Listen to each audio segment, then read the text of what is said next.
E vamos lá, vamos continuar nessa luta aí. Eu acho que foi o reconhecimento de um trabalho que vem sendo feito já ao longo aí dos últimos anos, e mais especialmente nessa gestão mais recente aqui no Conselho Regional de Medicina, e agora com esse desafio de estar lá no Conselho Federal representando a categoria médica e a defesa de uma medicina ética. Mas a gente está aqui para falar de saúde, estamos aqui no consultório JM. Exatamente. A gente tem falado, Arimatea Souza, muito sobre quem dorme pouco, como eu. Mas eu lhe pergunto, e dormir muito faz mal para a saúde? Acho que seria bom, né? Muito bem, meus amigos, já cansamos de dizer aqui. Quando não dormimos o suficiente, o corpo dá sinais. Sentimos mais cansaço, sonolência e temos dificuldade de concentração.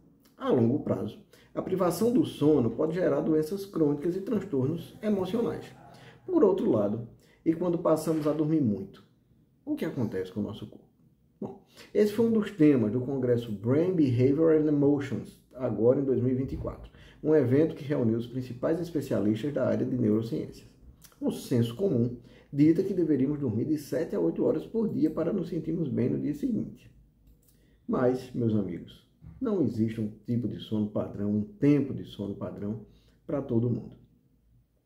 Cada um de nós, Anchieta, tem uma quantidade de horas de sono ideal. E isso não tem como a gente mudar. É uma característica.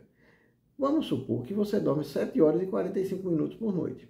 A maior parte da população mundial dorme entre 7 e 8 horas. Então você estaria dentro daquilo que a gente chama de maioria das pessoas.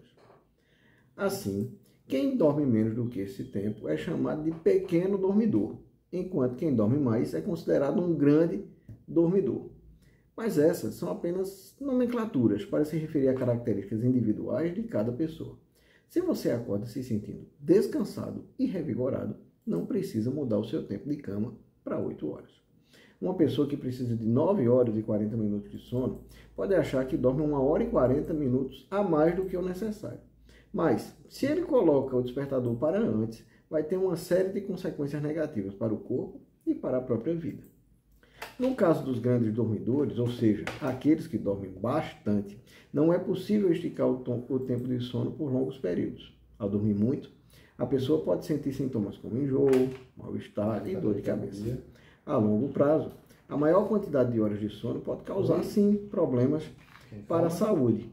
Uma pesquisa da Universidade de Nevada, nos Estados Unidos, concluiu que o risco de sofrer um infarto ou um AVC é 7 vezes maior entre quem dorme mais de 10 horas por noite. Por outro lado, pessoas que dormem apenas 2 a 4 horas têm esse risco aumentado em 2 vezes. A explicação estaria na queda da atividade cardiovascular, da pressão arterial e da frequência cardíaca durante o sono. Quem dorme mais acaba tendo mais despertares durante a noite, o que elevaria a cada vez todos esses fatores. Isso favorece a hipertensão e a inflamação, alterações que propiciam doenças cardiovasculares. Há ainda uma pesquisa de 2018, feita pela Universidade de Ontário, no Canadá, que mostrou que a realização de atividades cognitivas pode ser prejudicada quando o indivíduo dormiu por muitas horas. Além disso, os grandes dormidores seriam mais propensos a usarem medicações, a desenvolverem problemas de saúde mental e a terem desfechos clínicos mais negativos. São poucos os trabalhos estudando o grande dormidor. Você vai para a população e investiga o tempo de sono de cada um. Será que a pessoa que diz que dorme 9 horas e meia já não tinha uma condição clínica, por exemplo, uma depressão, que ia fazer aumentar o tempo de sono? E aí você faz um levantamento e acaba constatando depressão, mas não como consequência, sim como causa desse tempo de sono aumentado. Ou seja, será que as pessoas que dormem mais de 9 horas por dia já não têm um problema que a fazem precisar de mais tempo de repouso, um problema cardíaco, por exemplo?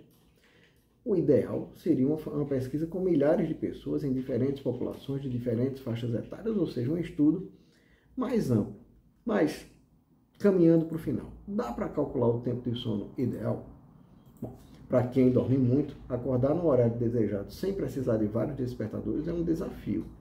Na internet, popularizou-se recentemente um método que calcula o tempo dos ciclos de sono e programa despertador para o fim de um deles. Em tese, isso ajudaria a pessoa a acordar mais disposta do que se ela tivesse que despertar entre os ciclos. O que são os ciclos do sono? São um conjunto de fases que se repetem de 4 a 6 vezes por noite. Cada um deles passa por 2 grandes estágios, o sono REM e o não REM. Esse último é subdividido em outros 3, e enfim, a gente não vai aqui ficar entrando em detalhes dessas fases, essa terminologia mais científica. Mas como é que a gente descobre se você passou a dormir muito? Ora, se você acha que pode estar dormindo muito, existem várias técnicas já consolidadas pela ciência para verificar o tempo de sono que seu corpo precisa. A pessoa teria que ir para a cama na hora que ela tem sono e anotar esse horário. Por exemplo, eu comecei a sentir sono lá pelas 22h30, 23 horas. Eu vou esquecer que existe celular, é difícil, né? Trabalho e vou dormir. Também não pode ter nenhum estímulo que te acorde de manhã, nem despertador, que dirá o telefonema do chefe. Você tem que acordar naturalmente e vai anotar o horário no dia seguinte. E vai fazer isso aí por uns 14 dias. Uma boa época para fazer isso é no período de férias, porque aí você não tem aquele compromisso de chegar às 6 horas da manhã, ou antes das 6 aqui na Rádio Caturité para apresentar o programa, viu, Chico? Quem está 35 anos sem tirar férias? Aí eu tô quase empatando. Aí você vai ter um panorama de qual é o seu horário de sono. Dessa forma, você vai saber se é um grande dormidor ou só está dormindo demais porque teve um tempo livre no final de semana.